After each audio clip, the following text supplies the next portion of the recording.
ঢুকছে বিদেশি জলের, এবং আমি তো শুনেছি কাল রাতে জলের উপর আবার জল এই জায়গাগুলো ভেজা ছিল না, অনেকটা দূরে ছিল। আমাকে এসপি বললেন, এটা এক্ষুনি হয়েছে, এবং দেখুন এক্ষুনির মধ্যে এত ডুবে গেছে।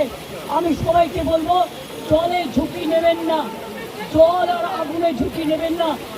অন্তত দুটো দিন একটু সেফ প্লেসে থাকুন, তারপরে জলটা বেরিয়ে গেলে তারপরে আপনারা আস্তে আস্তে বাড়ি যাওয়ার মতো পরিস্থিতি থাকলে তখন বাড়িতে যান।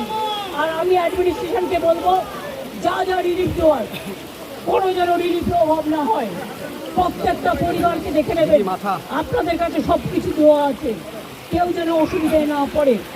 আমি মিদনাপুর পশ্চিম, হুগলি, হাওড়া এবং হাওড়া যাবো আমি এবার, মেদিনীপুর ঘুরে যা দেখলাম তাতে আমি সত্যি শঙ্কিত। বিদেশির সাথে আমরা ফার্দার